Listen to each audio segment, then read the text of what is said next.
Hi, my name is Cynthia Vasquez. And my name is Michael Williams. And we're with TrueFreedomBlog.com. After the 2016 presidential election, there has been much controversy between both political parties that has led some to protest. We are here getting the opinions of both sides of political parties here in front of Trump Tower on Fifth Avenue in New York City today.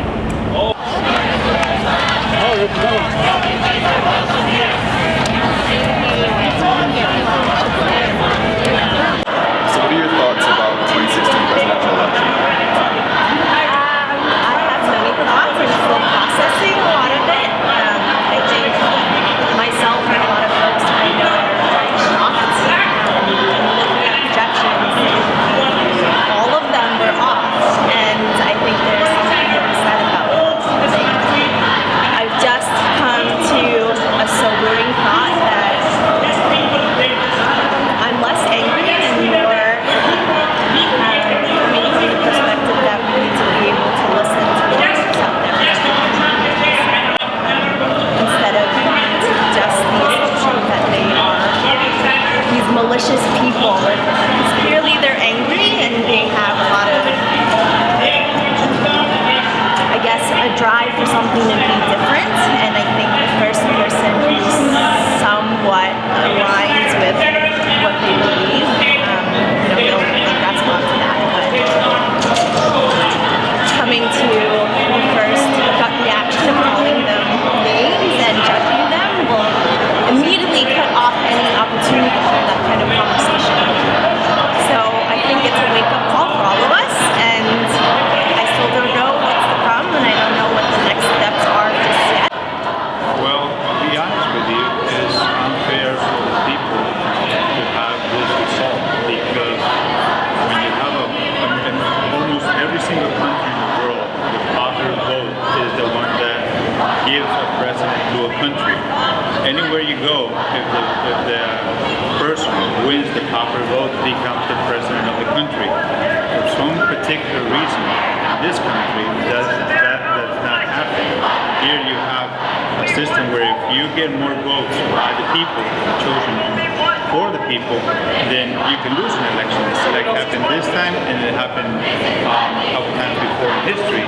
So that particular thing makes it unfair for the people, and that's why you have all these people going against a feeling that Hillary Clinton won the election because of a popular vote and not because of an electoral vote. I'm not happy. I think everyone, most of the country is not happy. There was a very small percentage of the population that voted for Trump, and I think that, the problem here is not people's values, and the problem is not the idea that we don't like what other people's views are, but it's the idea that it's we were talking about this other day, it's us versus them, and that's not the case, and it's not in the case, legally. I'm sad. This is the first time I'm coming down here and seeing this, and I'm seeing a lot of hate. I'm seeing a lot of hate against people that are on the same side of history right now. There are Hillary supporters or Bernie supporters or independent supporters, and it breaks my heart to see that those two people come together. And I'm in the middle of a lot of my friends are Hillary supporters, a lot of my friends are Bernie supporters, and it makes me sad to see a lot of the discourse within that side of the team. I have no true opinion really about the other people that didn't vote for Trump. I mean, I do, it makes me mad, but I'm trying to let that go and figure out a solution to this. I don't know that the solution is changing the presidency at this point. I don't know that. I don't know. It's making me really sad.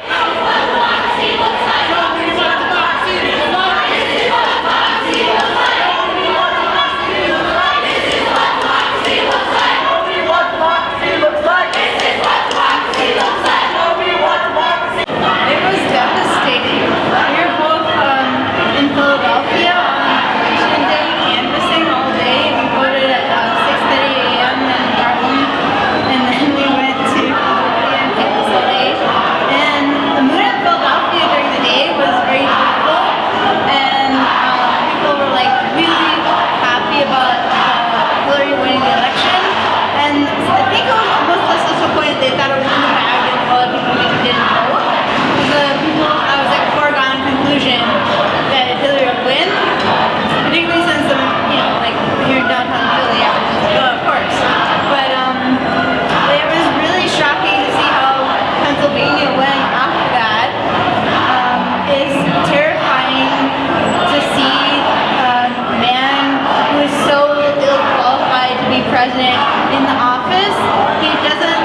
tried to electioneer the election and try to essentially get Hillary in.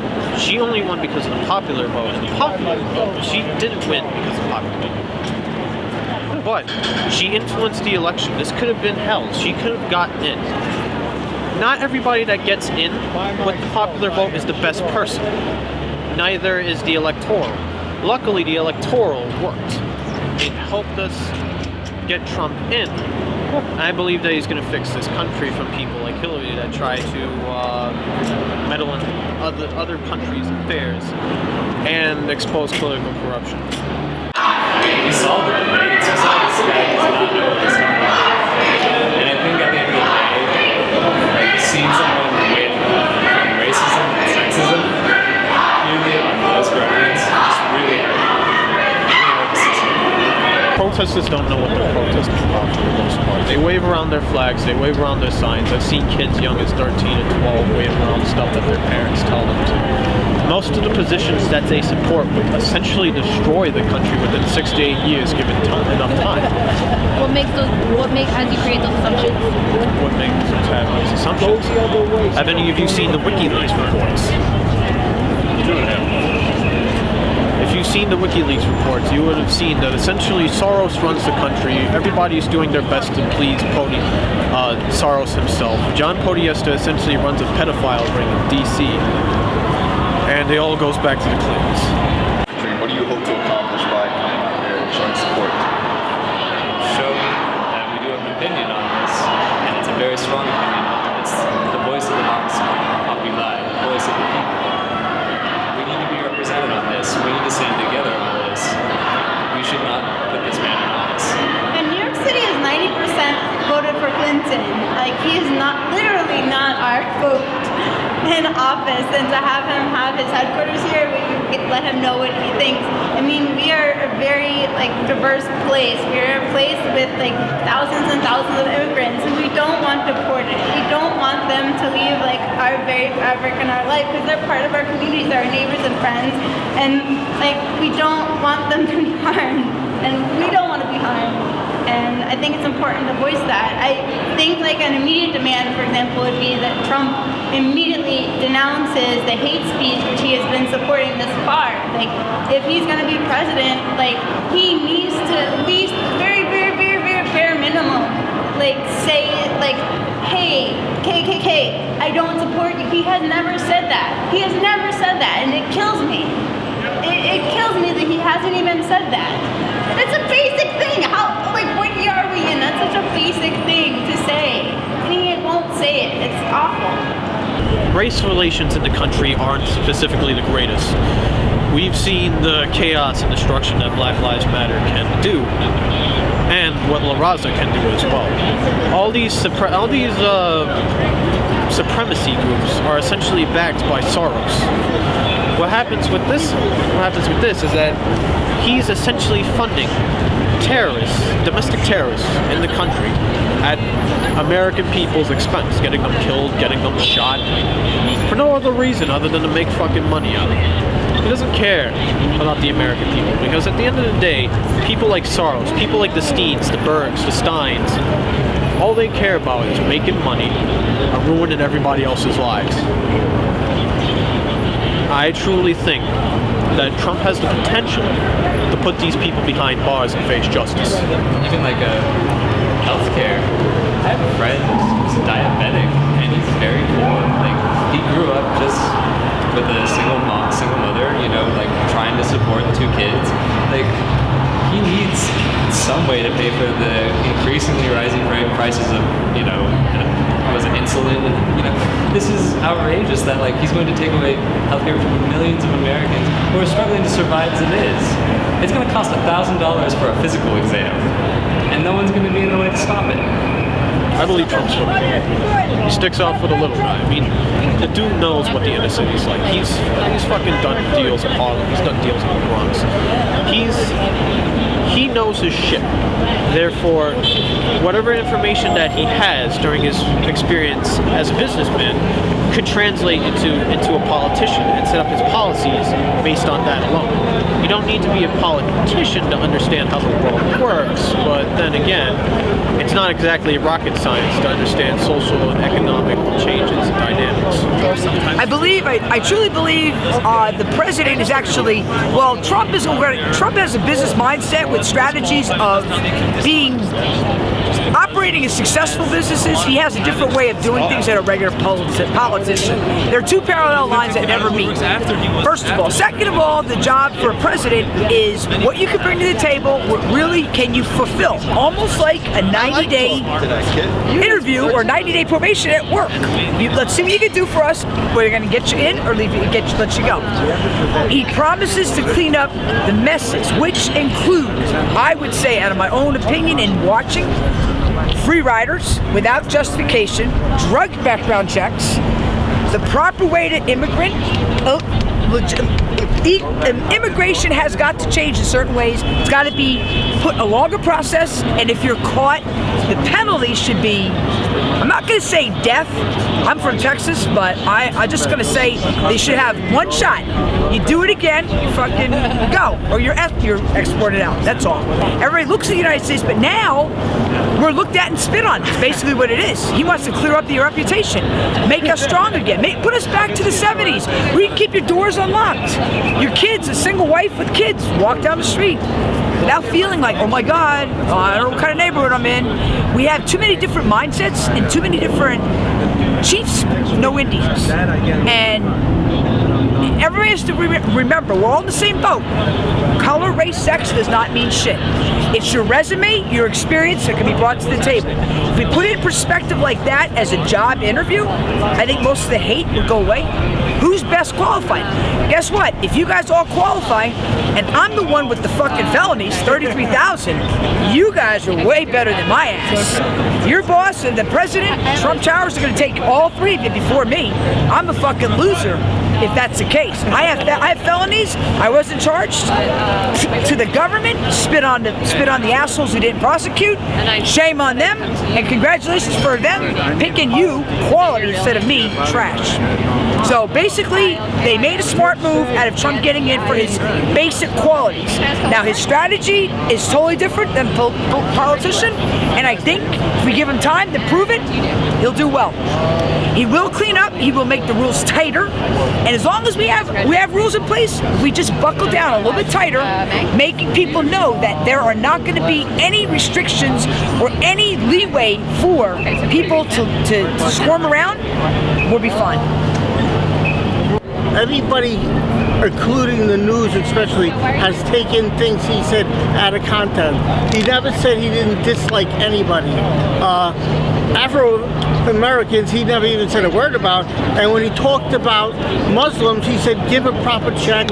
Right now, since people are getting their heads taken off, and Obama said it was work-related, he goes, you know, and they're coming in. If you want Sharia law, when you're in your home and in your place of your house, that's fine. If you want to teach your children that, that's fine. But to say that we're coming to a country and we want to change America to the way we like it is not right. And this is what this country is. If you don't like the country, you don't come in.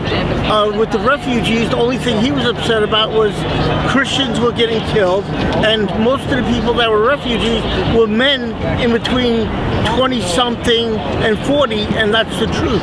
He is not the person. I know him. I'm part of Team Trump, and he is nothing. If everybody's going to take things out of context and twist his words around, all he said is, I want people to come in this country legally. I want the vets to have better benefits than people who are illegally in the country, not legally. He goes, you come in this country illegally, you could still get welfare. You're not even supposed to be here. How are you getting on welfare. And I have nothing against welfare if people need it. But guess what? He says build a wall because of people coming in illegally So many times. and breaking the law, this and that. If you go into their countries and do that, see how long you spend in a Mexican jail.